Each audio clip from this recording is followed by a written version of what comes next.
Witajcie, ja jestem Ptasiek. Nadszedł dzień sądu. Trochę sobie posiedziałem, postudiowałem sobie tych dokumentów.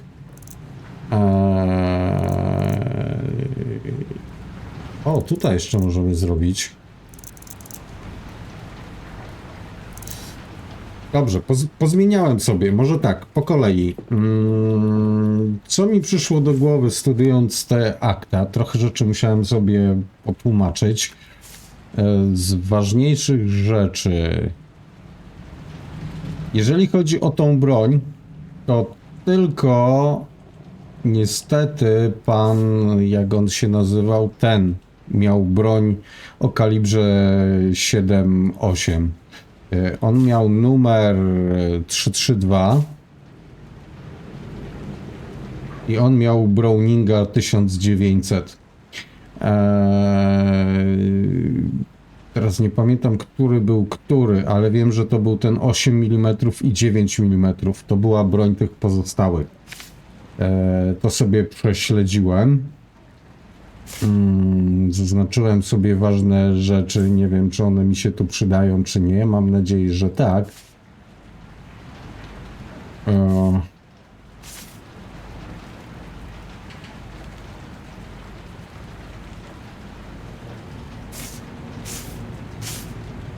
Co jeszcze powinienem wam powiedzieć? A, było zeznanie. Gdzie ja je mam? Gdzie ja je mam?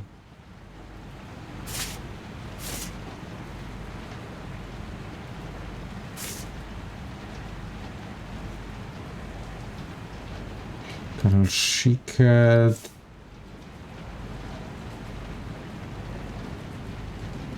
To mnie też zastanawia o tym aresztowaniu przez Gestapo. Nie wiem, kim jest ten L-Stick.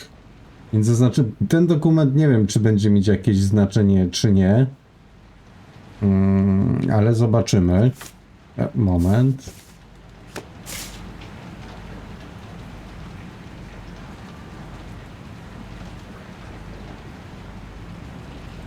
Aha, i zmieniłem jedną rzecz, ponieważ gdzie są te transcription? Tego tu nie będzie. Ja już się gubię, co jest gdzie. Tu dostaliśmy z Berlina to przesłuchanie tego nieżyjącego Szwarca.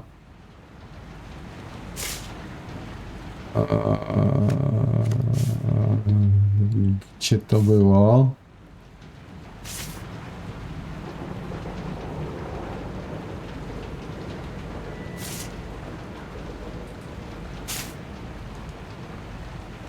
Tutaj, Szwarc. Zobaczcie, on mówi, że jego kierowca, który się nazywał, kierowcą był ten On mówił, że jest kierowcą. I oni byli we dwójkę w swoim biurze. Then I told my driver to come with me to my office.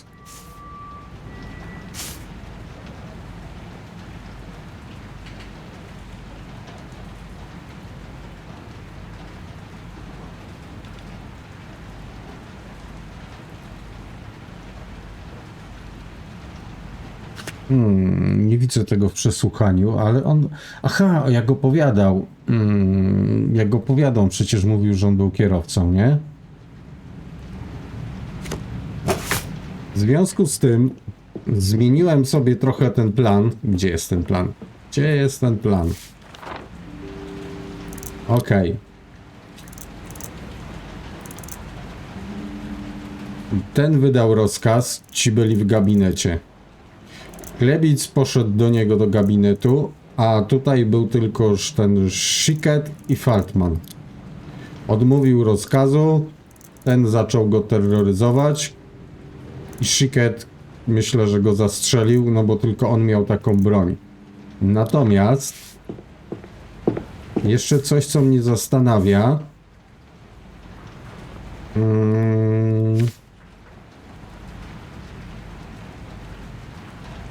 Że on był Schicket do 29 kwietnia. Dzień po tym go wyrzucili. Local group leader. I head officer. To mnie zastanawia. Prawdopodobnie wydaje mi się, że jednak on go zastrzelił. Czy my coś tutaj możemy zmienić?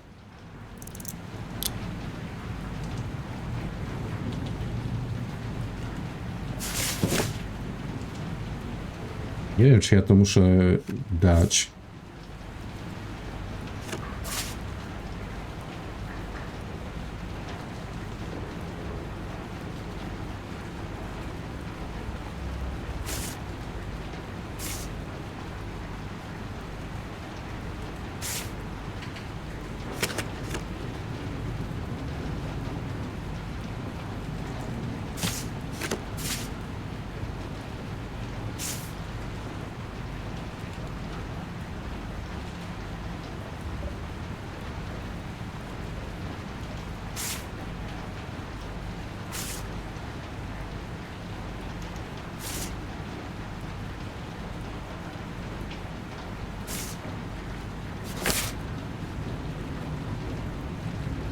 To już tu miałem.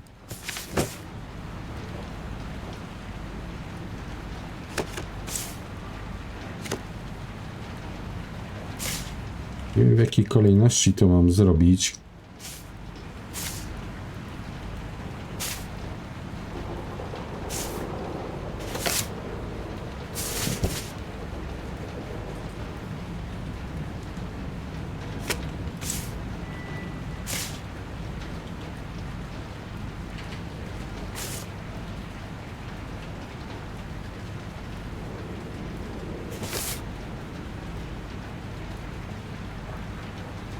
Now I can see it. O! Okej.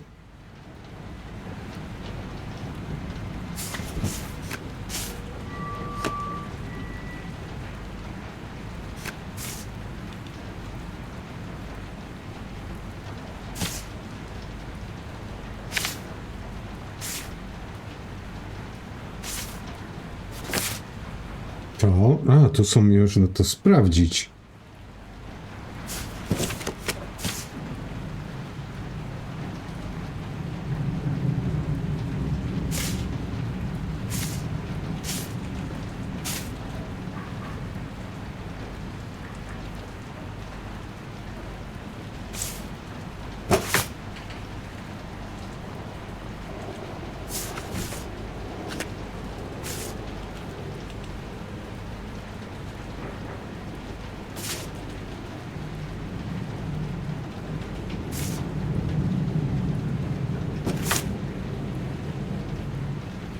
This makes sense.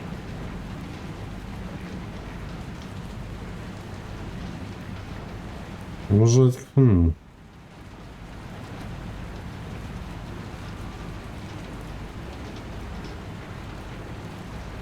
Ja nie wiem, czy ja to dobrze robię.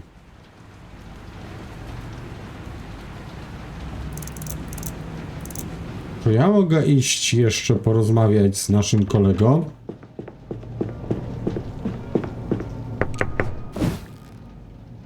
Cut.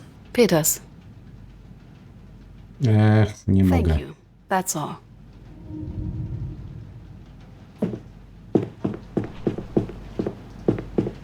No okej, dajcie mi chwilkę, ja sobie to spróbuję przygotować, ale żeby film nie trwał nie wiadomo ile, to sobie zapauzuję materiał. Zaraz do was wracam. Dobra, czaszka mi się już dymi, ale chyba poukładałem sobie to tak jak powinno być, albo tak jak przynajmniej wydaje mi się, że powinno być, ale może przejdźmy do tego sądu i zobaczymy. Miss Katz, are you finished with the case? I believe Yes. I'm done, yes. Right. I'll start writing the indictment then. I hope we can get some justice here. Shall we go to court then? Let's go to court.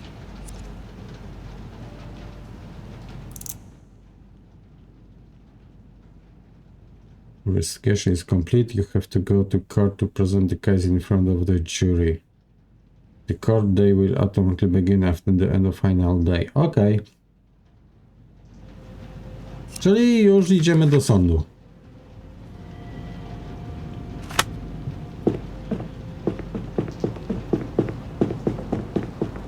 Zobaczymy, czy to wybronię. It's time.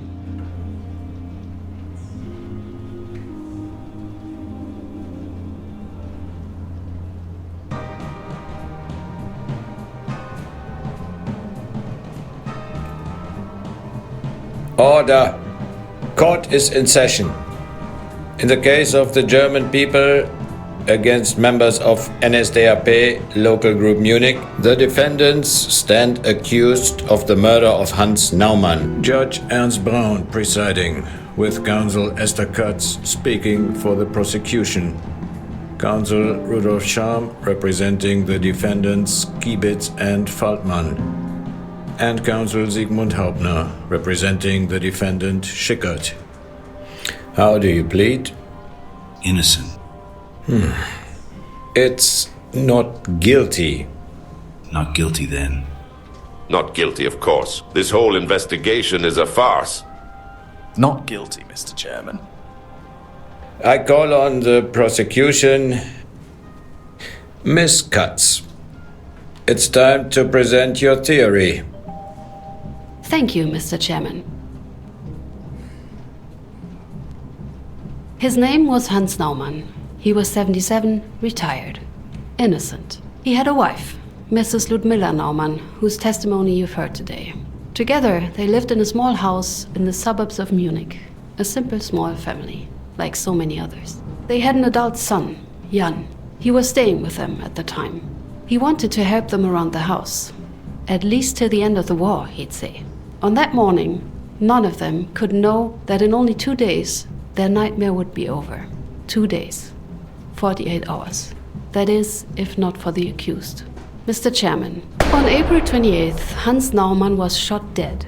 Taken from his house under false pretenses, he was brought to the temporary location of the district office. He was locked in a brewery cellar, a damp storage room adapted into a makeshift cell. That's where, shortly later, he would be killed. Okej. No to puszczamy. His execution was ordered by Herbert Schwarz, the district leader for the city of Munich. As the senior member of the NSDAP involved in the crime, he bears the main responsibility for Mr. Naumann's death. Mr. Schwarz is unfortunately deceased and as such cannot be tried.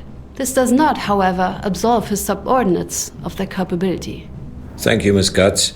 Does the defense have anything to add? No, Mr. Chairman. We agree with the version presented by the prosecution.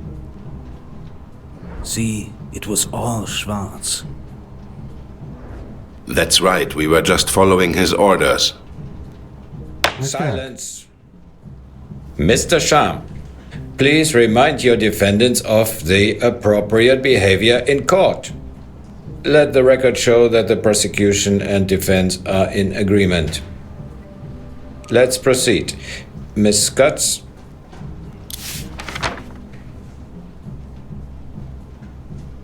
Okej, teraz muszę wybronić to, że ten kiebic się The wrócił. defendants Faltmann and Schickert went to the prisoner's cell. Objection. As per Mr. Kiebitz's and Mr. Faltmann's testimony, both of them went to the cell, together with Mr. Schickert. Miss Katz, can you present any evidence to support your claim? Certainly. Prove it. Select from document.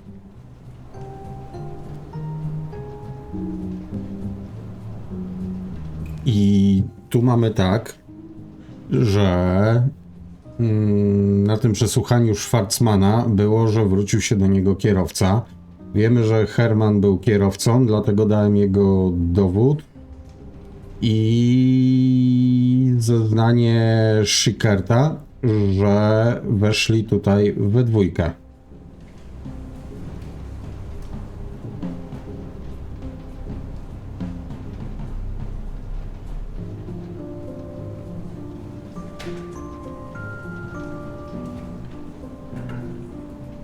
Jak mam to dodać? One suspect whose account we have not heard remains, Mr. Schwarz. The account of a corpse. What a mumbo-jumbo. Mr. Faltmann, please refrain yourself from commenting. Yes, Mr. Schwarz is dead, but he wasn't during the original investigation. In 1947, he testified that at the time of the execution, he was in his office together with his driver, Mr. Kiebitz. At the time, he was in no danger, as opposed to the defendants today. There is no reason to believe he lied. Miss Katz, you've proven your point. Objection overruled. Please continue, Miss Katz. Having seen the victim, Mr. Schickert began to question the order. As we learned from the testimonies, Mr. Naumann's age and physical frailty were evident. How could this be the man? How could he be guilty? The defendants had arrested him for tearing down a flag from its flagpole and beating up an officer. A tall flagpole, a young officer. Mr. Schickert concluded the man to be innocent. He refused to shoot. Objection, Mr. Chairman. As both Mr. Kiebitz and Mr. Faltman testified, the one to question the order was Mr. Faltman. He had doubted its validity and attempted to stop the execution. Regretfully, he was unsuccessful. Miss Katz, if you have any proof to... Gladly, Mr. Chairman. Prove it.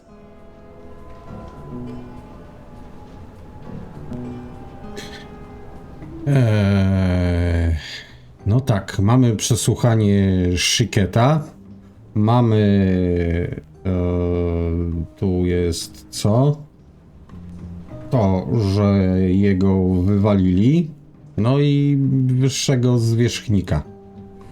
Jak mam to zrobić?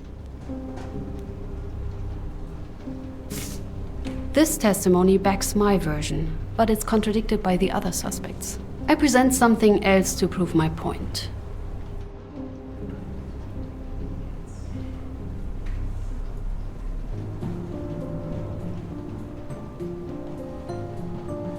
Teraz się pogubiłem. Mr. Schickert resists the execution order.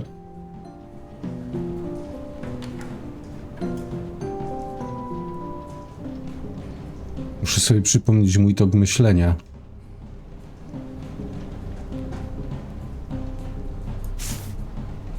I'm not sure I follow your reasoning here. Is there anything else you can provide? Wow.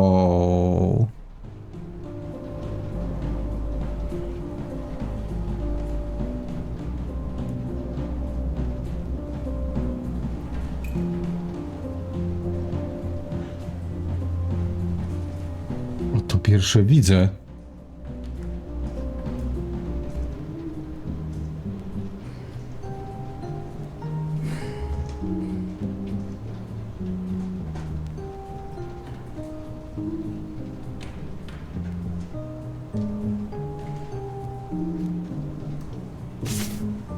I remain unconvinced.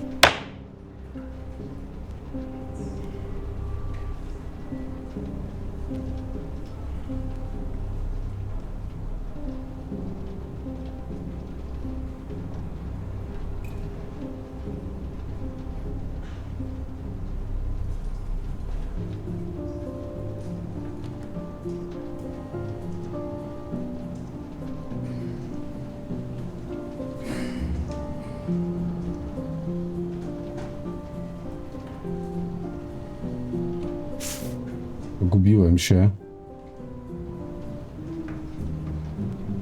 A day after Hans Naumann was shot, Mr. Schickert was removed from his station and expelled from the NSDAP. A punishment that follows to the letter the consequences for insubordination, as outlined by Gauleader Solbrich's order. Indeed, Mr. Scham, your Oof. objection is overruled.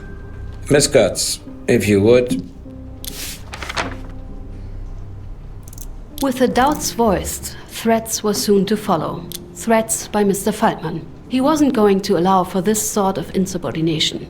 An order was an order. If his co-defendants continued to object, he would report them. And not just to Mr. Schwarz, to the Gestapo. I trust the implications of such a report are clear. Objection! Every time, Mr. Scham? We cannot truly be sure any threats were actually made. I can assure you, my client never cooperated with the Gestapo. Exactly. The Gestapo were a bunch of sneaky sadists. Psychopaths. I've never had anything to do with those monsters. Silence, Mr. Feldman. Silence. Miss Katz, can you present... Certainly. Right, mamy ten dokument. Ten. Ludwig Steg was another member of the defendant's local group. Only 3 months before the events of this case, he was arrested by the Gestapo. While the acts and fate of Mr. Steg are of themselves of no direct connection to this case, I'd like to bring your attention to the beginning of the final paragraph. Mr. Steg was denounced by his direct superior. And who would that be? His local group leader, Alfred Feldman. Mr. Feldman may claim he had nothing to do with the Gestapo, but it's a lie. Thank you, Miss Katz. Objection overruled. Uff. Miss Katz, proceed to your next point. We've established the course of the crime up to its final moment. Only one question remains, the most important one. Who shot? Who killed Hans Naumann? Defendant Karl Schickert. He might have followed orders. He might or might not have resisted. He might have been coerced. But in the end, the truth remains the same. Karl Schickert shot and killed the victim. I must object, Mr. Chairman. Let's hear it. Mr. Schickert maintains he's innocent, that Mr. Kiebitz, and not him, was the one to shoot the victim. 2 witnesses might agree, but that can hardly be considered enough to prove a man guilty, especially considering the seriousness of the crime. Miss Katz, if you... Certainly, Mr. Chairman.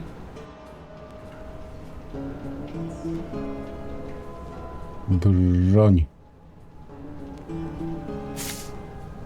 Mr. Naumann's wound was identified as resulting from a 7.65 Browning caliber.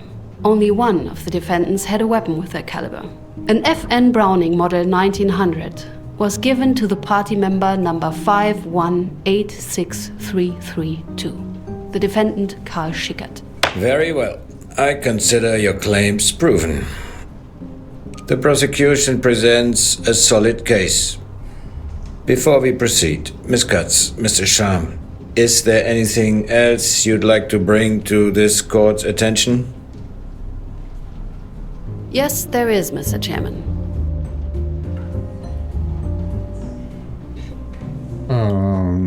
Co byśmy tu dodali?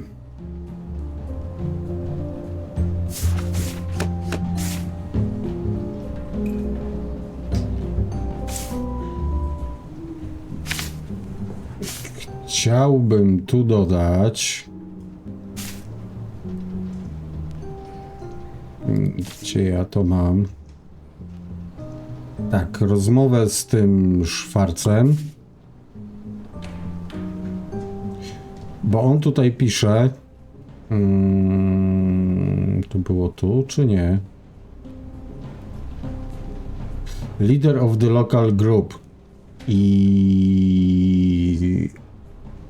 on nie wiedział, że to jest ojciec.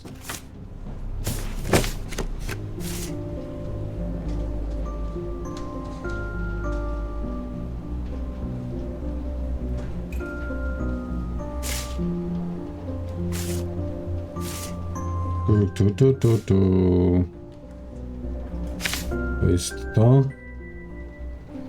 Nie.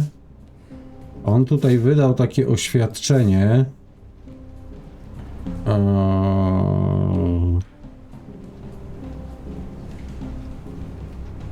Tak, że Jan Norman. Więc on nie wiedział, Schwarz nie wiedział.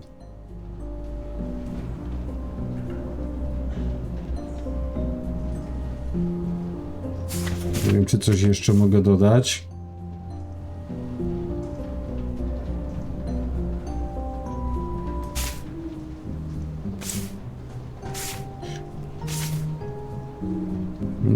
To, bo mamy datę urodzenia? Nie wiem. I was just following orders. We've heard these words today, more than once. that said orders came from Mr. Schwarz was one of the few points on which the defendants agreed. I'd like to bring your attention to another detail that their testimonies shared. At no point in any of their recollections did Mr. Schwarz himself meet the victim. It is the prosecution's belief that the district leader never knew who the defendants had brought. Schwarz didn't know the prisoner in the cell was not the man they were sent to arrest, that it was an innocent man. He couldn't know because the defendant Alfred Faltmann lied, both to his superior and to this court. Mr. Faltmann knew whom he took. He knew he was not the culprit. He had taken him as a hostage. Yet, to Mr. Schwarz, he reported bringing in Jan Naumann, the culprit. And so, believing his subordinate, Mr. Schwarz ordered the execution of, once again, Jan Naumann. The shooting of Hans Naumann wasn't legal. The defendants did not follow any order. This innocent man was killed only because of the actions, the insistence, the lies and threats of Alfred Faltmann.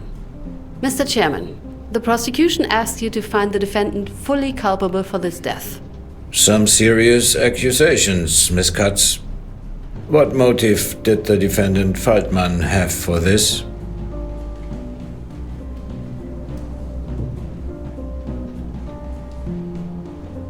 He realized it was illegal to take a hostage and tried to cover up his own crime. Thank you, Miss Katz. I will take this revelation into consideration. Having considered the testimonies presented today, as well as the prosecution's evidence, this court has reached the following verdict. Firstly, in the case of the defendant Karl Schickert, born January 3rd, 1912, residing at Mauergasse 4 in Munich, for the crime of the manslaughter of Hans Naumann, this court finds the defendant guilty as accessory. The prosecution proved that he did shoot the victim, but only did so when forced, having been coerced by his co-defendant. Which brings us to the, at the time, local group leader. Now, the prosecution provided this court with plenty of evidence of the local group's wrongdoings. None of them had as serious and unsettling implications as the final revelation. Defendant Alfred Faltmann, born June 29, 1889, resident of Löwenweg 11, Munich. In the case of the manslaughter of Hans Naumann, considering the overwhelming evidence of your actions and their direct effect, this court finds you guilty of coercion, perjury, and manslaughter. It stands clear beyond reasonable doubt that it was by your independent initiative that Mr. Naumann was shot, a fact of which defendant Hermann Kiebitz was fully aware and which he decided to hide from this court, making him guilty as accessory to this manslaughter by the act of omission. With that, the cost of this trial will be covered by the defendants. Court adjourned.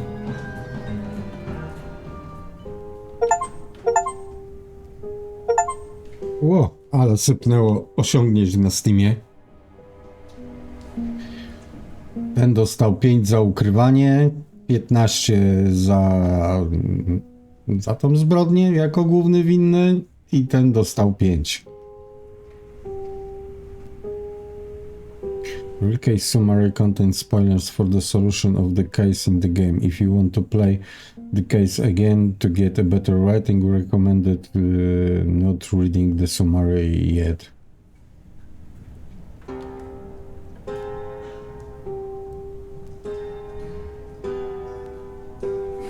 Show real case.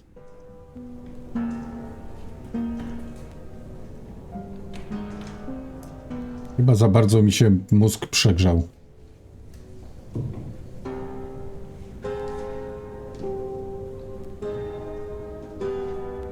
Okej.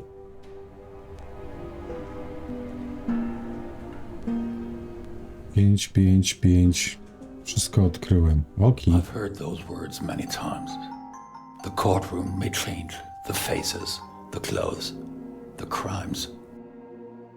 But the words stayed the same. I just followed orders. It wasn't an order that ended Mr. Nauman's life. They did. With their cowardice, obedience, pride. They all killed Hans Naumann. Men like Faltman don't believe they can be punished. They don't think they should be. All were surprised at his silence when the verdict was pronounced. Him, possibly, most of all. He offered no resistance, no counter, no boisterous denial. For possibly the first time in his life, Alfred Faltman didn't know what to say. Schickert was raving as they brought him out of the courtroom. So what if he pulled the trigger, he yelled. He followed orders. There, those words again. Almost as if he believed them himself. What makes a man lie? Friendship? Loyalty? Fear? What makes a man so obsessed with terms like honor or duty, simply ignore the murder of an innocent man? Not just ignore it. Allow, aid, facilitate it. For he could have stopped it. All he'd have to do was tell the truth. For he had every opportunity to stop it. Instead, he chose to kill an innocent man. They all did. They all knew what they were doing. They all knew they didn't have to. All three of them, through their actions or their inaction, they choose. Miss Naumann cried at the verdict. She thanked us. She even tried to smile. I wouldn't say it ended there for her. I don't think it ever did. And as for our Miss Cutts, the case was her victory. And it did bring her the recognition she deserved. But with recognition also comes attention. But that's a story for another day. Część druga.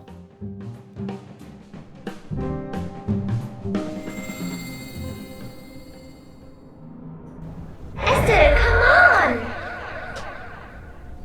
You are so bad at this.